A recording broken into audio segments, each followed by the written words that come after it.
Cool. Okay, welcome everybody. And my name is Dr. Houyuan Luo, and I'm the coordinator of the Diversity, Equity, and Inclusion SIG within the ACBS, and I'm going to be the host of this webinar. So welcome to the webinar on a Saturday if you're in North America. And first of all, I would like to say a few things about the DEI SIG. So we are established in 2019, and now we are a special interest group, and I just posted our website at the chat box. So if you are interested, please feel free to check our website. We are basically a group of people are interested in the DEI issues within the ACBS, and we are doing several initiatives within the ACBS right now, such as the monthly webinars, which is what's happening now, and the Your Stories blog, and reading group, training activities, and something more. So, so I would recommend you to check the website to see what's happening with us. So today is our honor to invite Dr. Jennifer Payne to give this webinar. And I'm gonna introduce Dr. Jennifer Payne. So Dr. Payne is an associate professor at Azusa Pacific University in the Department of Social Work. She received her doctorate from the UCLA School of Public Affairs and is a licensed clinical social worker with many years of experience in mental health, clinical practice, and administration. Her research interests include developing culturally tailored, community-based depression and trauma interventions and addressing minority mental health disparities. For several years, Dr. Payne has been working on culturally tailoring Act for African American communities. She has a private practice, DTG counseling and consulting, where she provides ACT counseling and coaching primarily to African Americans of faith suffering from anxiety or trauma. Dr. Payne has engaged in ongoing research on the application of the social determinants of health to ACT for traumatized African Americans. She is an executive committee member of Diversity, Equity, and Inclusion SIG within the ACBS. So let's welcome Dr. Payne. Thank you so much. Thank you for that warm welcome. And thank you everybody who is here. And just like Huyan said, for you to give up a piece of your Saturday or whatever day it is where you're located, then that's wonderful. So thank you so much for being here.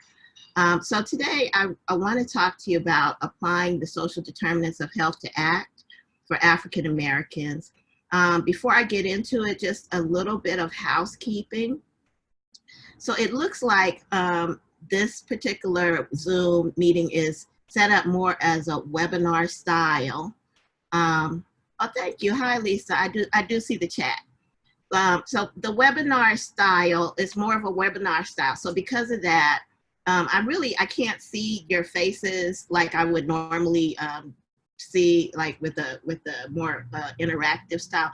So I think what's going to happen is if you have any questions, if you have any comments, then please put them in the chat, and then I'll be happy to to talk more about or look at the chat on an ongoing basis, and then work that way. So anyway, it's wonderful to be here. So let's get started. So first of all, let me talk a little bit about why. Why is this important to talk about this discussion? And so I'm sure all of us that are from the United States are more than aware of what's going on in regards to African American population. And I'm sure actually even across the world at this point, even before COVID-19, even before George Floyd's death, African Americans have had the highest rates of trauma in the United States. So there are some statistics, for instance, the US Department of Justice, they have found that African Americans are more likely than whites or Hispanics to be victims of violent crimes, such as assault. And there was a national epidemiological study in the United States conducted by the National Institute of Mental Health. And that study found that African Americans more frequently meet criteria for post-traumatic stress disorder than white Americans, Hispanic Americans, and Asian Americans. And then when you look at African Americans who live in urban areas, then those lifetime prevalences of exposure to some type of violence, they rise significantly. So one study showed that the lifetime prevalence of exposure to at least one traumatic event for African Americans in the United States was 87.2%. That's very high. About 53% of homicides against Blacks, they took place in populations with area population of at least 250,000 people. And then while African Americans, they often are considered to have fewer mental disorders like depression than other groups, they still, again, are the highest in regards to PTSD. And so this is the reason, these are the reasons why this is an important problem to talk about. There's other reasons why this is important. So I wanted to talk about why it's important to me. So personally, I think like any person who's African American, they have their own story. And when I think about my own personal reasons for moving towards some type of successful intervention for this population and moving towards research for this population, I really don't have to think any further than my own family. So you see a picture there, and this is actually a pre-COVID-19 picture. It's a photo with me of my oldest daughter and one of my grandson, Isaiah. He's my one and only grandson. He's actually 6 years old now. He's a little younger in that picture, but he's 6 years old, and I love the age of 6. That's that cute age where they lose a tooth or two in the front and they're still cute. They can still get grandma to do things. Maybe not at 8, but definitely at 6. So, but one thing that bothers me is the thought of Isaiah growing up in a country where he's at risk of dying by police at any age, whether he's 7, whether he's 27, whether he's 47, just because of the color of his skin. That hits me hard. And not only him, but my daughters are at risk. Just think about Breonna Taylor and a number of other individuals who passed away. No dark-skinned person or brown-skinned person is really exempt from getting killed. Age doesn't matter, gender doesn't matter, at times socioeconomic status doesn't matter. Any Black woman or child or man can be targeted as the victim of violence or death. And so there's an infographic here of the invisible load of motherhood and mothering Black children. And so there's a burden. There's definitely a burden. In June of 2020, right after George Floyd passed away, over 200 African Americans shared with NPR, which is an audio podcast, what is it like to be Black in America? And so I wanted to read one quote from one. And this is a quote from, she's a Black mother, a Black grandmother, and a Black minister. And I think she speaks for many of us. And she says, quote, "I will continue to scream in agony because Black men and boys are not safe in America. I will try to hold the pain and soul wounds of my people. I will mourn because I know wishes, words, or rituals cannot keep my son and grandson alive." And so I kind of want to stop here and ask a question. So in America, there's been over 400 years plus of struggle for African Americans, struggle with racism, struggle with discrimination. And given that fact, you would think that there would be, and maybe there are, some interventions out there that help African Americans heal from chronic trauma, heal from acute trauma. So at this point, I would love for you, if you know of any of those interventions, any type of interventions that fall under that category, evidence-based, specifically created for African American trauma, if you could put those in the chat right now, then that would be great. So I'll wait just a few moments.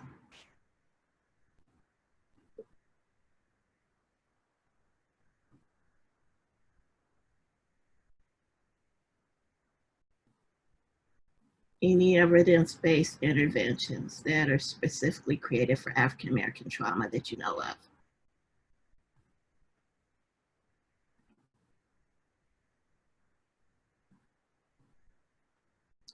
So, you know, that silence is deafening and it's sad. Okay. PTSS, Dr. Joy. Amber, you want to say a little bit more about that? I'm not.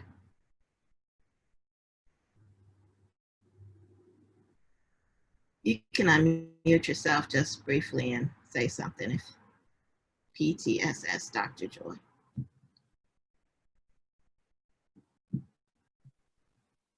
Hi, can you hear me? I can't really hear you. Okay, I have a lot of background noise, but it's Dr. Joy DeGrew's work on post-traumatic slave syndrome. Can you raise the volume a little bit? Is it possible? If not, then you can kind of type in your answer in regards to like a little bit more clarification. Yes, I'll do that. And oh, okay. I can hear you now. Go ahead. Oh, okay. I'm sorry. So, Dr. Joy DeGrew wrote a book on post-traumatic slave syndrome. Right. She uses relationship theory and other evidence-based approaches to address trauma and healing in the African American community. So that's all I was going to add. Oh, okay. Oh, thank you so much, Amber. That's wonderful.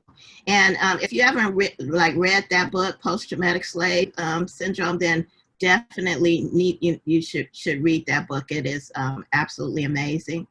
And I agree. I agree with you that she mentioned some theories.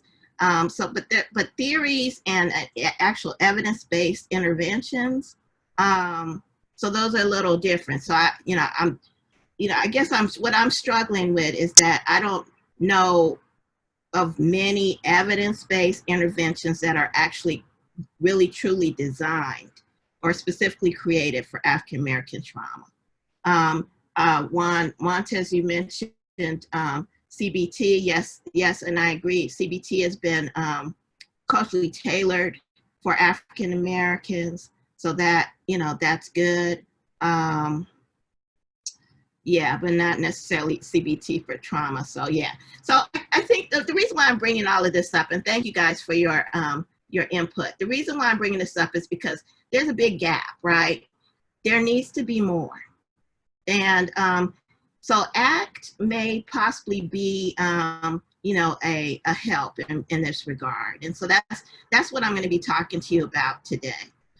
So ACT, actually, in and of itself, the way that it's developed, it does have some benefits that can be appealing to African Americans. So for instance, ACT is evidence-based, which is definitely something that we need. We need quality evidence-based interventions. It shows potential in treating trauma because it's a non-pathologizing approach. And what I mean by that is, like, let's look at CBT, for example.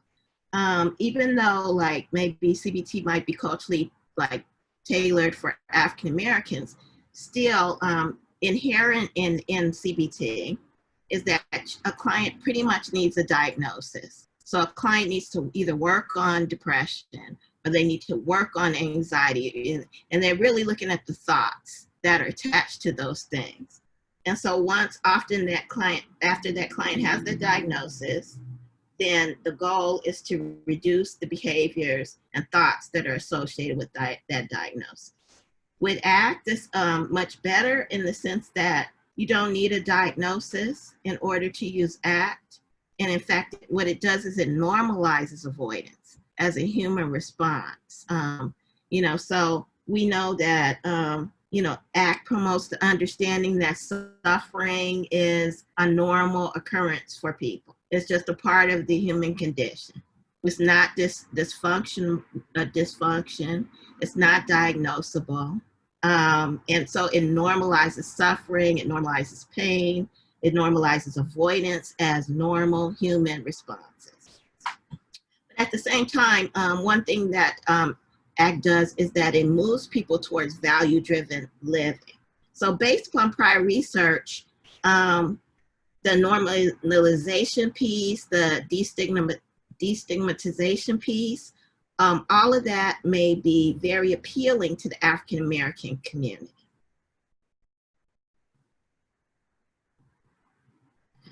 So let's talk a little bit about the ubiquity of human suffering for a minute.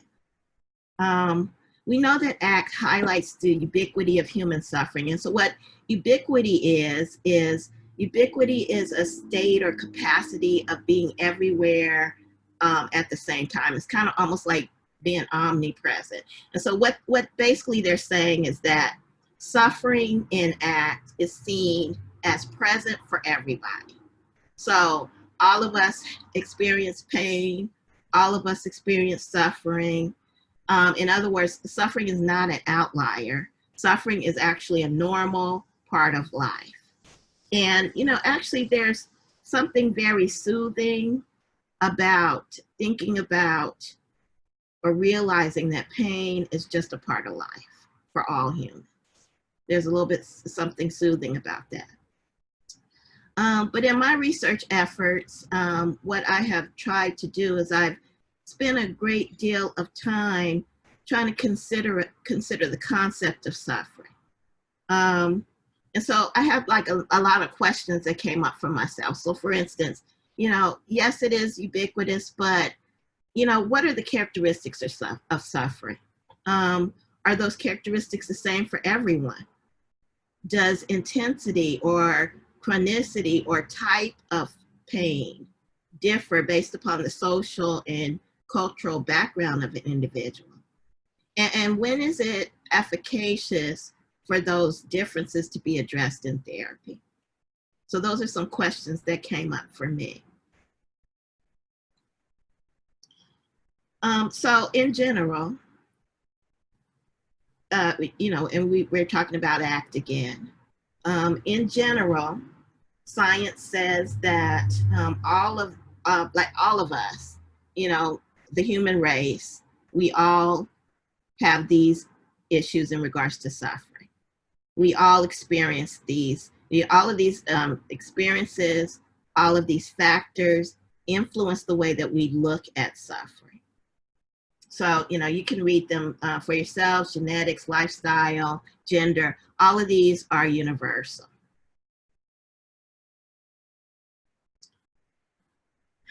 But then we can begin talking about the social determinants of health, because when we look at the social determinants of health, we realize that there's some additional factors that might influence African Americans in the United States.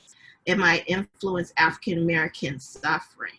And so when looking at the social determinants of health, that we can easily see that there's some additional factors that might be important to address in treatment. So just to define what the social determinants of health are, so based on the World Health Organization's definition, the social determinants of health are the conditions in which people are born, they grow, they work, they live, and they age.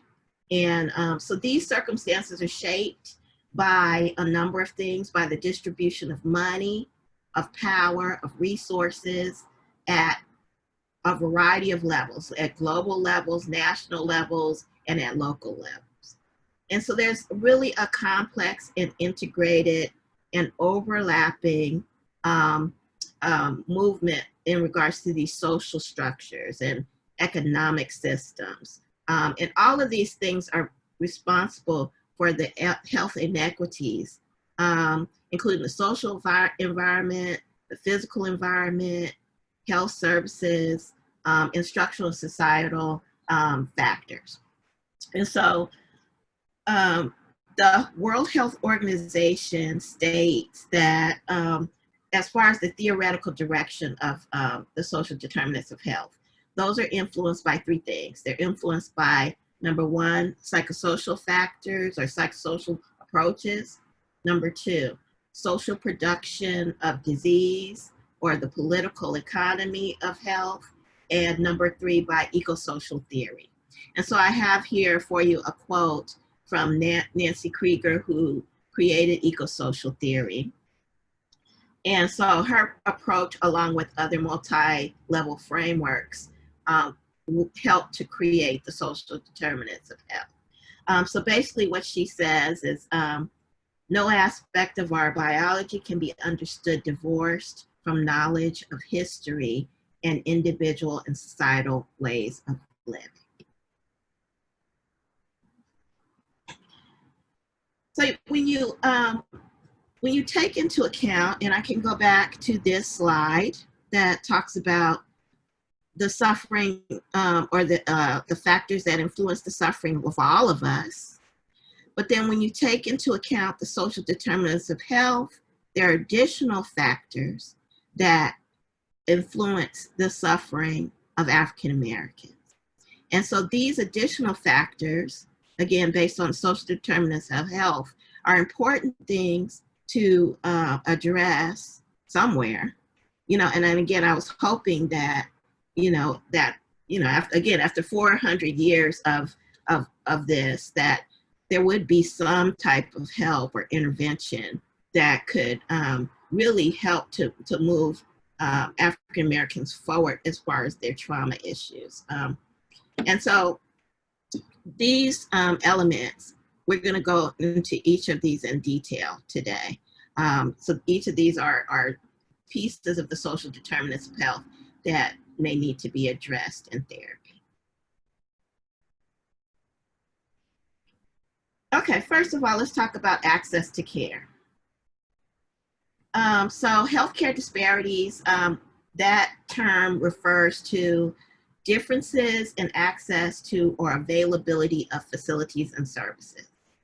And so when you apply that definition to mental health, then basically what it's saying is that there's differences both in access to mental health care, and there's differences in quality of mental health care for individuals based upon their socioeconomic, their geographic, or their racial or ethnically defined group. And so, there's a number of disparities in behavioral health services and for members of racial and ethnic minority populations, including African Americans, and these include, number one, they are much less likely to have access to available mental health services. And so I'll give you a brief example. I used to be a professor at the University of Illinois in Chicago. And when I was living in Chicago, I was working with grassroots organizations, mental health organizations throughout Chicago. And while I was there, the mayor ended up closing 8 public mental health centers all at once. So 8 of the public mental health centers in Chicagoland were closed. So as a result, there were many individuals that, of course, they were going to be in lower socioeconomic status areas, but they were not able to receive treatment. they were not able to travel far to the next mental health center. They suffered a lot of loss in regards to the fact that even if they were able to travel to the next mental health center, they may have to travel into areas that they were not accepted. So for instance, say if they were in South Chicago and they needed help, and if they went to West Chicago, then they might experience, like a problem with gang violence or something like that. So the problems for African Americans, or especially for those individuals who are low income, is that there are less mental health centers per area in those lower socioeconomic areas than they are in other areas. Another issue is that they may be less likely to receive the necessary mental health care that they need. They're also significantly underrepresented in mental health research. And then last but not least, when they do finally get treatment, they often get a lower quality of treatment. So there's lots of research that shows that there's a misdiagnosis that takes place on occasion because of either clinician bias or for other reasons. Okay, so illness chronicity is another factor as far as the social determinants of health. And so as a group, African Americans, they bear a disproportionate burden in regards to health problems. So we have higher mortality rates, higher rates of diabetes, heart disease, prostate cancer, breast cancer, infant mortality than whites in America. Also, recent research shows that African Americans have higher rates of dying from COVID-19 complications if they do get COVID-19 than whites, Asians, or Latinx populations. And so there's also the issue of chronicity. So research shows that African Americans, they tend to suffer longer with issues before they get treatment. I had a personal friend that sadly passed away a few years ago, and she had colon cancer, and she suffered with her symptoms for much longer than I would think somebody would before she actually went to go to the doctor to seek treatment. We know that there are many individuals that, as far as prostate cancer and other types of physical ailments, that they may take longer before they actually get to the hospital. And in the same way with mental health issues, it happens the same way. So for instance, there was a study from, it's called the National Survey of American Life. And that study showed that African Americans suffer with depression longer than other groups. So and not all African Americans, but I'm saying statistically that the African Americans in that study, they suffered 6 to 8 years longer before seeking treatment for depression than other groups. So when you think about all of that, then what it means is that when a client does come into treatment, then they may more likely be at a crisis point, or they may more likely be at a point where they were not able to endure or maintain any longer. So life stress. So we know all of us experience life stress. So again, that's a universal thing. And really, this COVID-19 thing, this gave us all a common experience in regards to life stress, because we're all addressing and dealing with COVID-19 in our own ways. So we know that life stress is something that is universal. However, life stress is also affected by intersectionality. And so intersectionality is defined by Dr. Kimberly Crenshaw as, quote, overlapping or intersecting social identities and relating systems of oppression, domination, or discrimination. And so when you think about this, the life stress, yes, we all experience life stress, but all of our life stress is affected by our race, by our gender, by our ethnicity, our class, our religion, our education, our level of disability, and how all of those pieces interact. All of these things interact together to influence our experiences of stress. Cultural competence.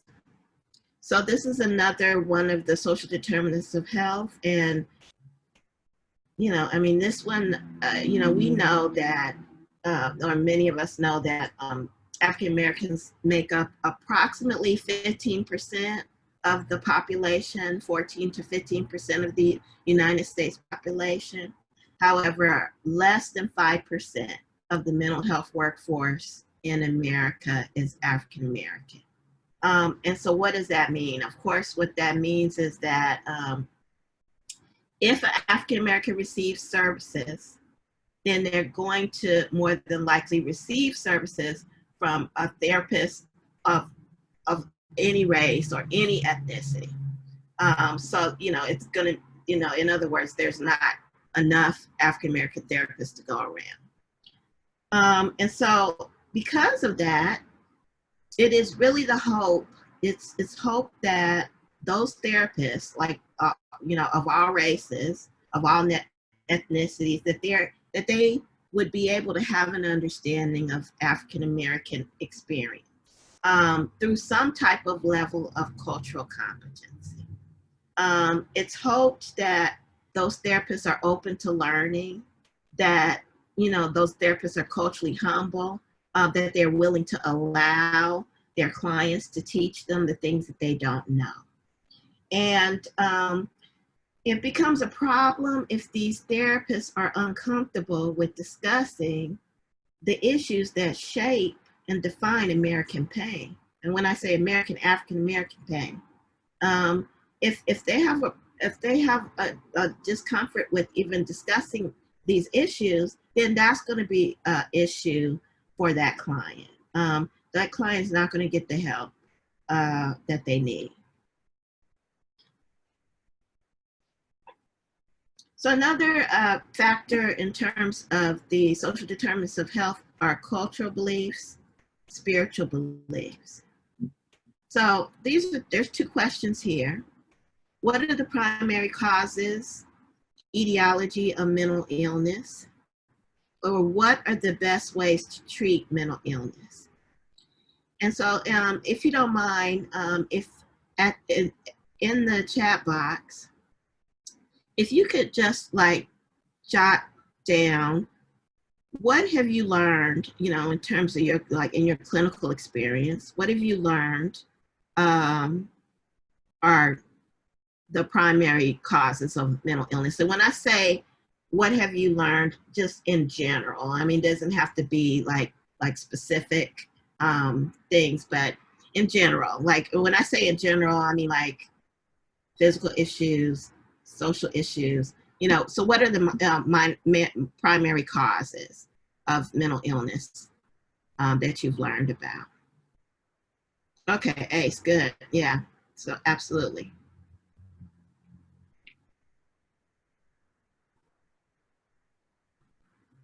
Family trauma, good, good.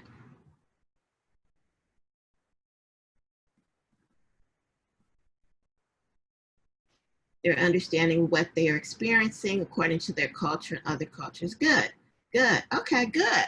All right, thank you. Genetics, good. Family history, LCS, good, great. Thank you guys.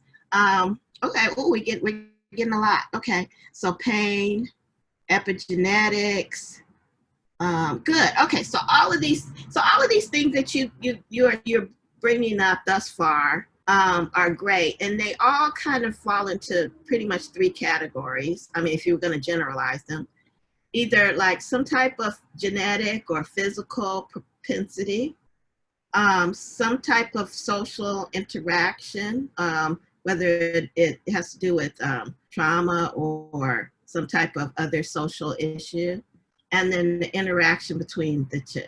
I mean, it looks like all of those things fall into those categories.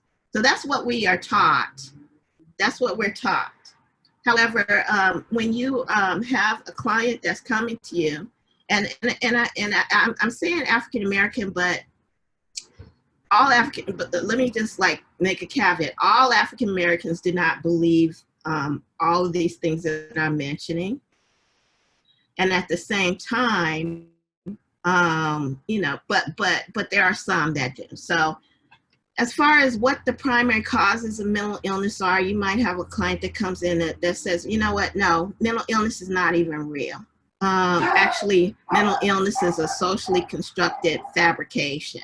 If you heard my dog, then please forgive me because he's loud. But anyway, some people might think what they come into treatment and they might say, no, mental illness is actually due to a morality issue. It's due to sins of the person. It's due to the fact that the person can change. You know, that they've made a decision about their behavior, but they're just acting up. Some people might believe instead, no, the reason why mental illness is caused by, you know, being a weak person. So if I was a stronger person, then I wouldn't have these issues. Or, you know, that you might have clients that believe in witchcraft, superstition, sorcery, you know, but the point is that, you know, you're going to have clients that come in and that are going to believe other reasons in regards to the causes of mental illness than simply, oh, it's a societal reason, it's a biological propensity, it's a combination of the two. And in the same way, when we look at what are the best ways to treat mental illness, you know, most of us are taught that the best ways to treat mental illness are talk therapies, evidence-based, hopefully talk therapies, medications, or some combination of the two. And so that's what most of us are taught. However, you know, we do have a client that comes in that, you know, has these cultural and spiritual beliefs. They might not believe that. They might not believe, no, you know, mental illness, no. The best way to treat mental illness is to not do anything about it. Because what happens in the family needs to stay in the family. Or somebody else might, you know, believe, no, you know, the medication is harmful. You need to distrust it. There's no way that I'm going to take medication. You might have somebody, you know, who believes, you know, if you pray enough, and I'm, you know, I'm personally do have like I have my own faith background, so I don't disagree with, you know, having, you know, faith incorporated into treatment. However, you might have some clients that come in and say, you know, if I pray enough, if I fast enough, if I, you know, do whatever enough in terms of something spiritual, then I'll be healed. I don't need, you know, that's the way to treat mental illness. And so, you know, the point I'm making is that, you know, a number of these cultural beliefs do make an impact. They do make an impact on our clients' perceptions of pain and suffering and what that means. So do I need to look at some of these? I saw a number of different questions, maybe, or comments. Let me look through those briefly. Let's see. Okay. Adriel said, this isn't eccentric, but for me, new MSW who studied EMDR, mental illness tends to more often than not have roots in adverse experiences. Yes, absolutely, I agree with that. Okay. Okay, good, good. Yeah, thank you for all your comments. I agree. Okay, so let's move forward.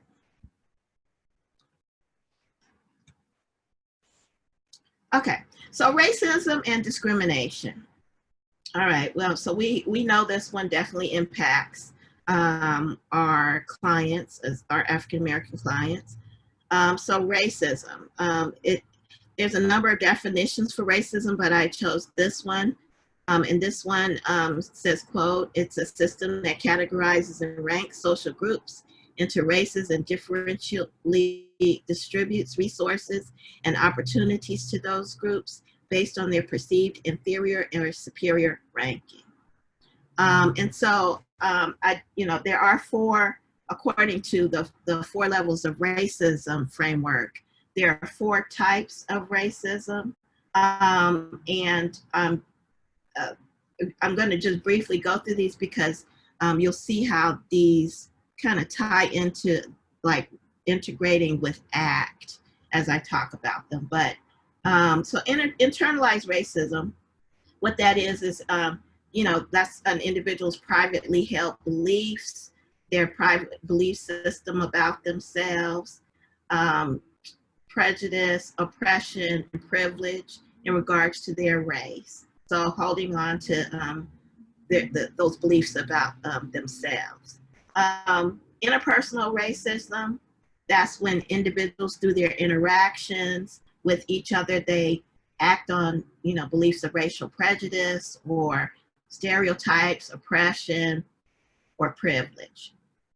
Then you have institutional racism, and that's when you have those beliefs of racial prejudice, oppression, or privilege that are directly or indirectly acted on or perpetuated by organizations, by institutions. And so as an example, human resource policies that might have racism, practices that might have racism, that might result in fewer individuals of color being hired or being promoted or being retained. So that's institutional racism. And then last but not least, structural racism. That one is far-reaching. That one occurs across systems of society. And structural racism impacts, healthcare, education, housing, transportation, food, criminal justice system, political systems. And so it's far-reaching. And so, tying this into ACT, and we're going to get into of course, talk more about ACT as well, but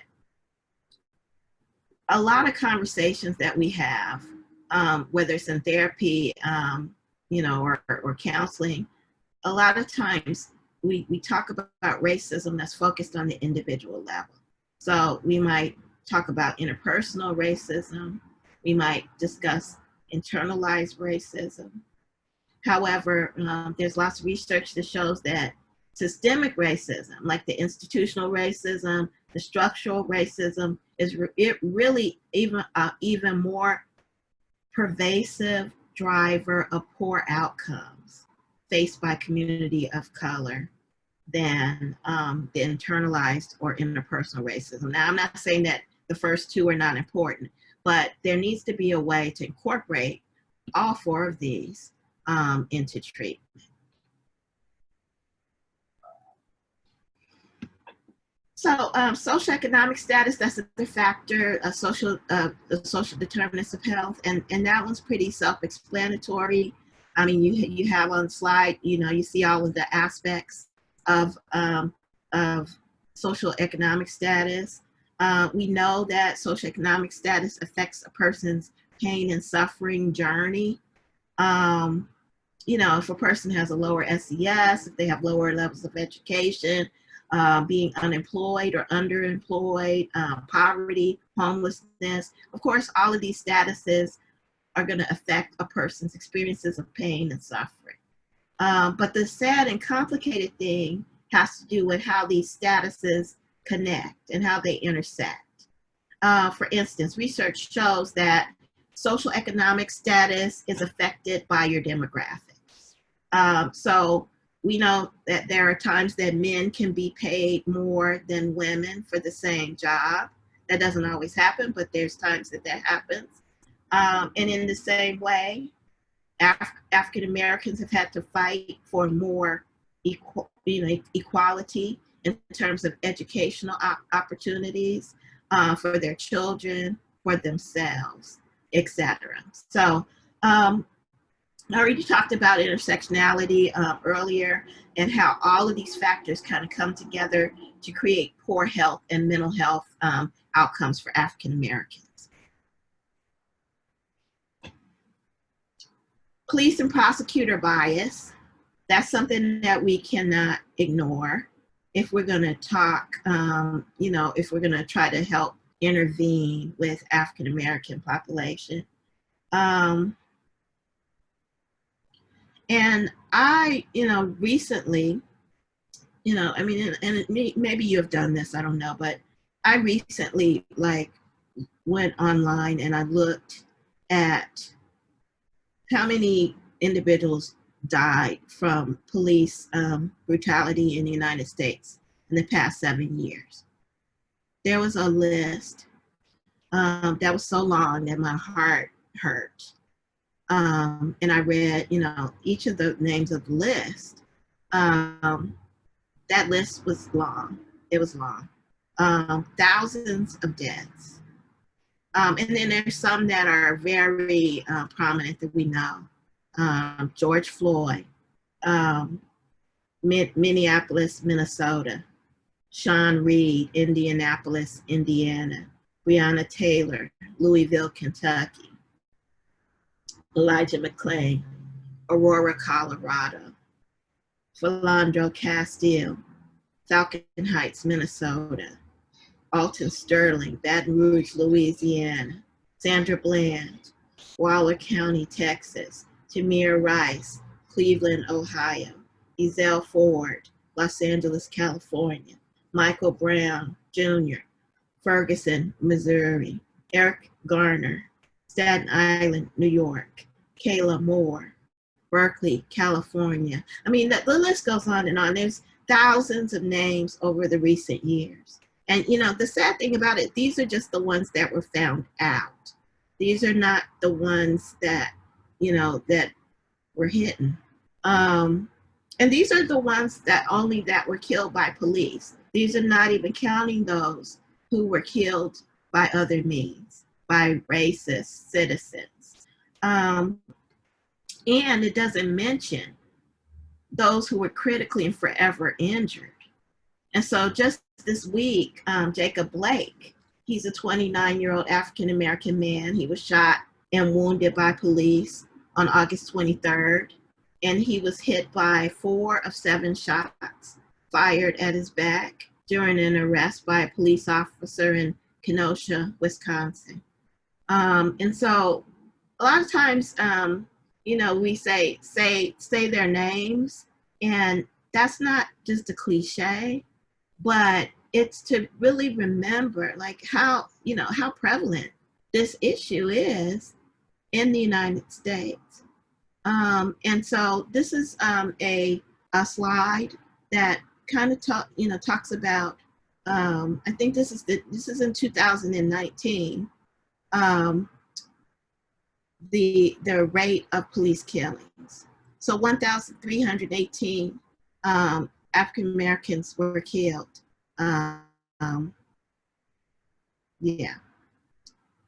So anyway. Oh, thank you. Yeah, Gerald Howerton, 1998, Charlotte, North Carolina. There's the list there's thousands. There's thousands. The next social determinant has to do with cultural distrust and stigma. So it's very much well documented that African Americans underutilize mental health treatment, and there's reasons for that. In a way, there's a lot of research also that shows that there's a history of racism even in the psychological field. And so there might be an understandable reason why African Americans don't utilize treatment as much. However, when you look at some of the general like statistics, you know, even though like less than 50% of adults in general with some type of not diagnosable mental disorder seek treatment within that first 12 months of their disorder. Even less, 32% of Black Americans with any mental disorder seek treatment. And so again, there's a long history of mistrust. There's a long history of fear of treatment. Arthur Whaley, he coined the terms cultural distrust to talk about, you know, just some of the mistrust of the quote unquote system that some African Americans have as a result of, you know, not having positive or favorable therapeutic experiences. Embarrassment, stigma, and shame in regards to having a diagnosis, you know, typecasting, all of these things are reasons why, you know, again, African Americans do not seek treatment as quickly as others. And then when they do, this stigma needs to be addressed. And then past pain experiences.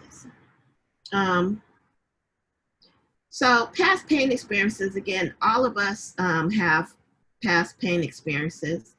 So universally, we all have, you know, specific issues or things that have happened in our lives that might have caused us pain. But when you look at African American and some of their past pain experiences, there may be a greater exposure to adversity. And so, and when I say maybe, there's been research that shows that. So as an example, I used to be a program manager of a NIMH funded study where I worked with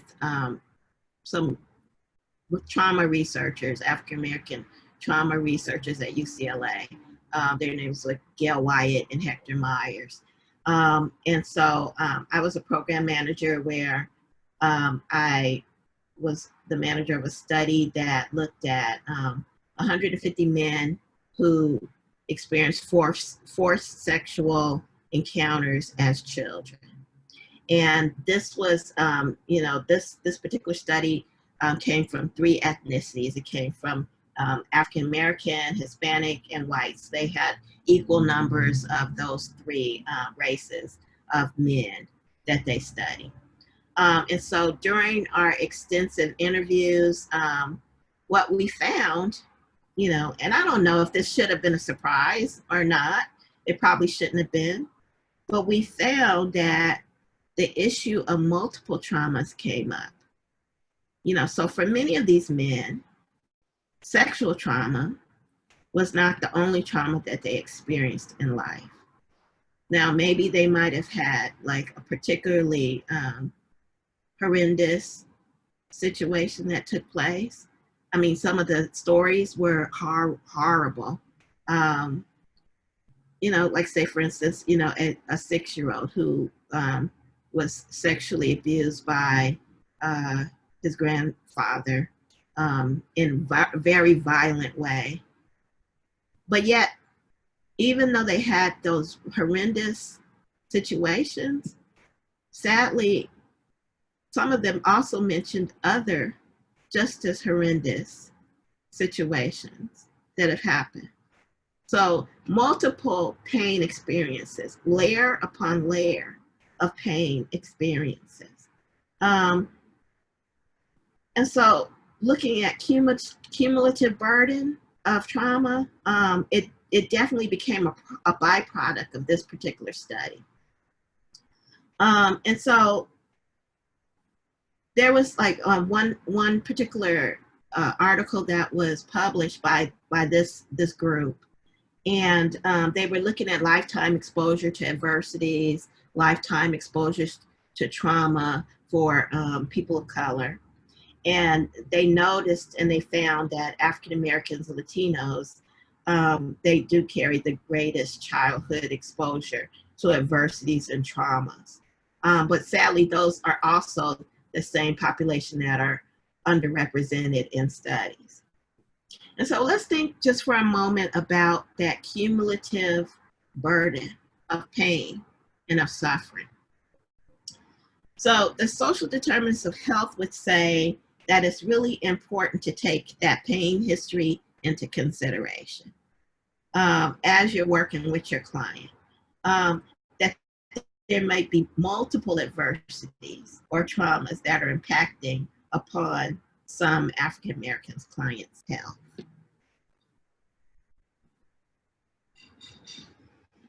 Okay, so now let's get into the integration of social determinants of health model and ACT, because I truly believe that you know, if there was a way to integrate, which there is, but if there's a way to integrate, you know, some of the pieces of the social determinants of health model with acceptance of commitment therapy, then the health for African Americans would be greatly improved. And again, feel free to ask questions in the chat as I go, and I'll take a look at the chat on occasion.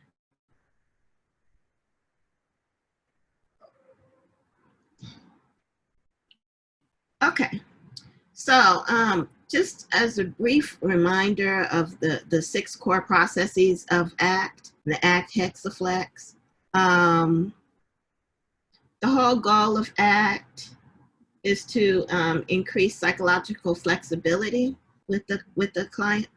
And so in order to do that, you know, we have these 6 core processes that we work with the client in regards to. But I want to kind of like talk a little bit about how could we possibly incorporate the social determinants of health model into some of these 6 core processes. So let's take the example of acceptance, and let's look at acceptance first, because again, acceptance is one of the value, the hexaflex model pieces. So let's look at acceptance. So the whole goal again of ACT is to help us move towards acceptance. And so there is a definition, and I'm sure there's many other definitions. This is not Steve Hayes' definition, but this is a definition of acceptance, where it says acceptance involves the action of allowing the presence of all experiences, internal and external, positive and negative, as they are in the moment, without attempting to change the form or frequency of these experiences. This came from Stoddard and Afari in 2014.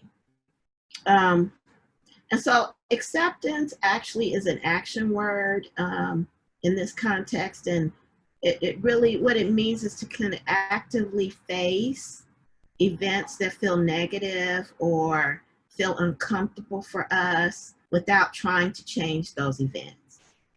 It's without trying to avoid those events. And so those negative events, you know, being referred to are those things that have us stuck. Those things that have us, you know, not able to move forward, paralyzed. They've gotten in the way of us moving forward in the things that matter to us. And so definitely African American clients, like all clients, we definitely would benefit from increasing or improving our psychological flexibility. Because, you know, I mean, it is an issue of control. So when you think about acceptance, you think about having a problem with control. And sometimes we do have problems with control. We get wrapped up and attempts to control, whether attempts to control our negative feelings, to control our pain. And then we begin to try to control things that weren't meant to be controlled. And so when we feel pain, we attempt to control it with like a variety of different ways, whether it's through applying power, applying will, applying endurance, strength. There's a big, myth about the strong Black woman or the strong Black man. And so when we feel pain, we may like gravitate towards those myths and try to control it. There's times we might try to control pain with rationality or with our mind. We might try to cling to traditions. We might try to cling to ritualized behaviors, teachings to avoid facing it.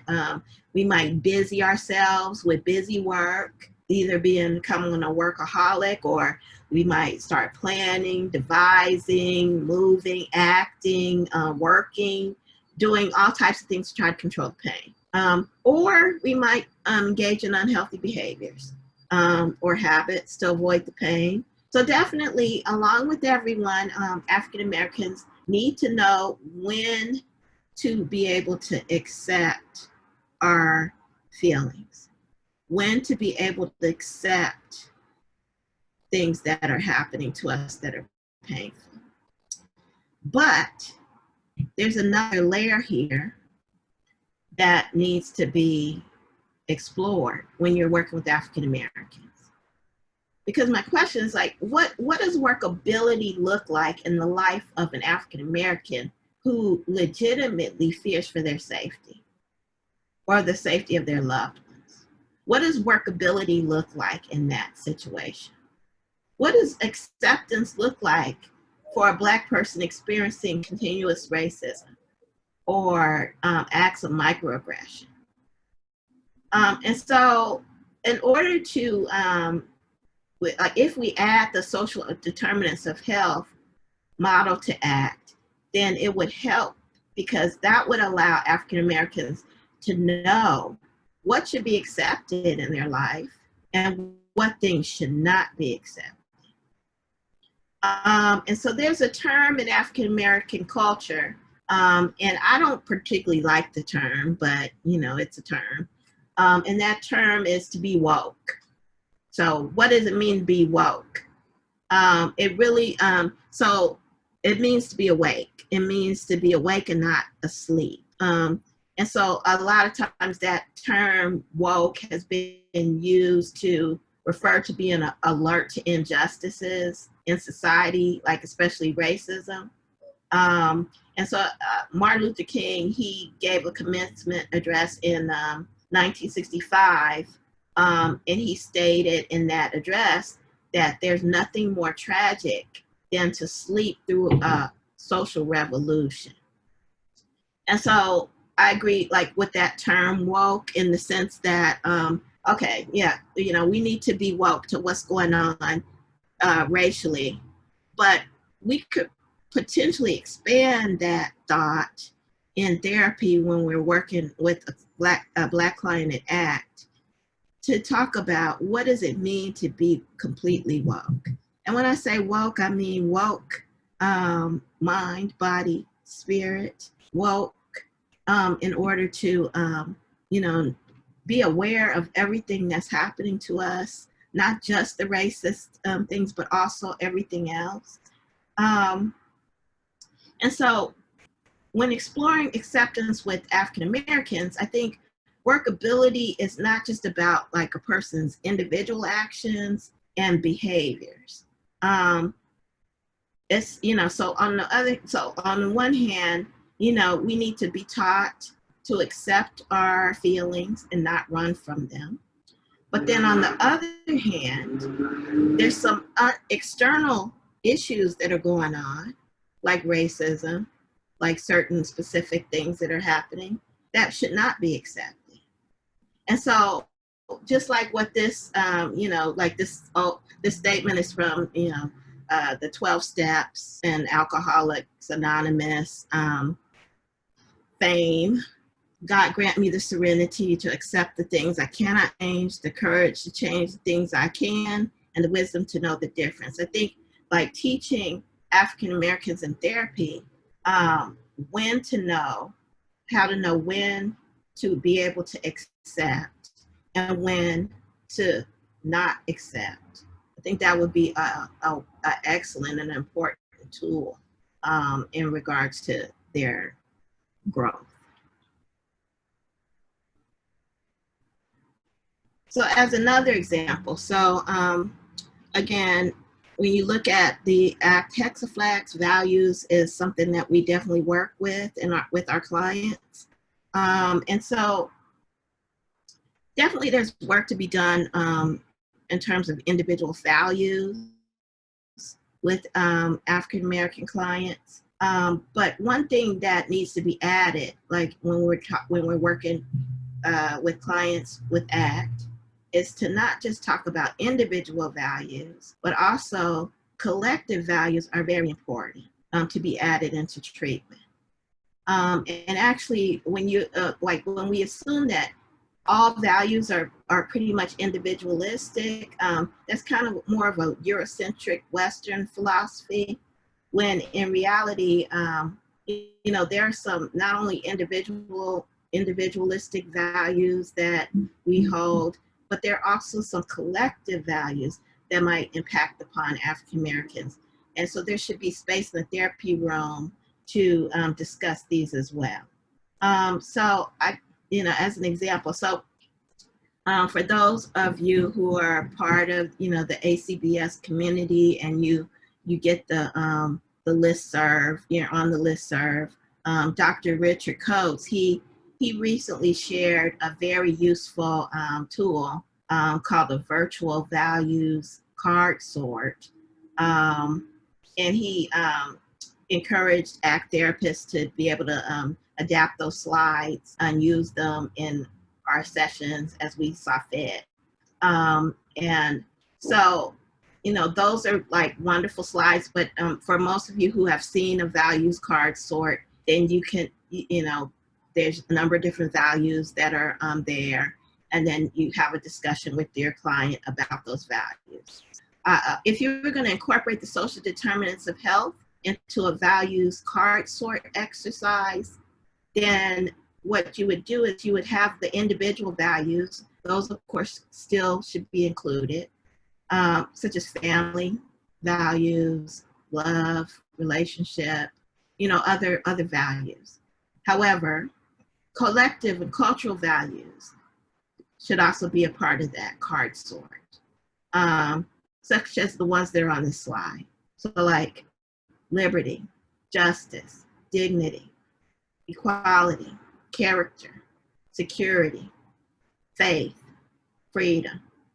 And so, in other words, if you add not just individualistic values, but collectivist values included for your client to be able to explore, then that would really help to incorporate the social determinants of health into the values section of your ACT work. So in general, there is a way to rethink ACT, and not saying that you're not taking anything away from ACT, but you're actually adding some things to it. So you're adding some, you know, elements of the social determinants of health in order to create a model that's a bit more culturally tailored for African American experience.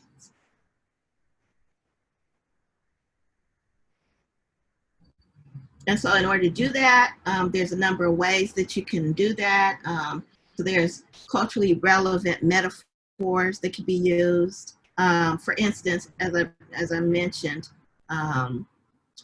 often there's a myth in African American culture of having to be strong, a strong Black woman, a strong Black man.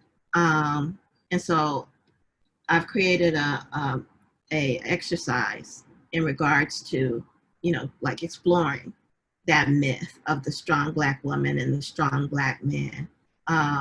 And, in order to do that exercise, what I mainly do is I'll ask my client to,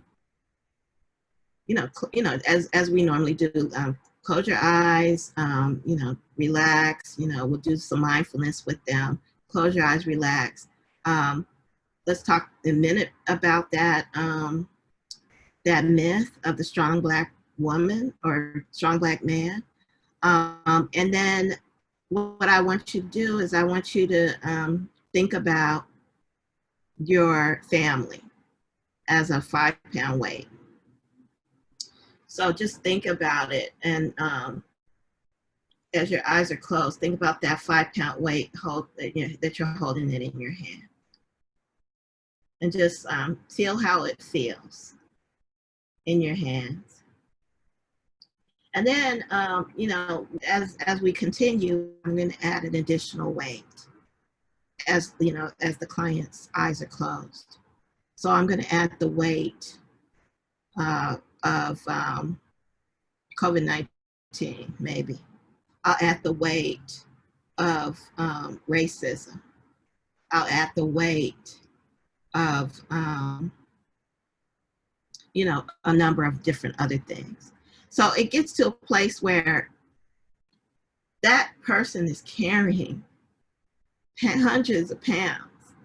And so they begin to start to realize as we talk that, this is weighty, and it's okay. It's okay not to be strong. It's what, this is really weighty. And so that's just like, I have that written down somewhere, but that's just an example of a experiential exercise that might be culturally tailored for African Americans. Faith-based mindfulness. And again, every African American client is not the same. So some have faith background, some don't. But for those who do have a faith background, like tailoring the mindfulness with more of a faith-based focus, then that does it helps. Reality-based role plays, references and scriptures that are biblical, again, for your faith-based clients. And again, definitely like if you're incorporating the social determinants of health, you will be addressing racism and discrimination, addressing the barriers to treatment, and addressing stigma and the cultural views about mental health treatment. Okay, I feel like I've talked billions and billions and billions of words, so I think that's where we're gonna stop. But so are there any questions or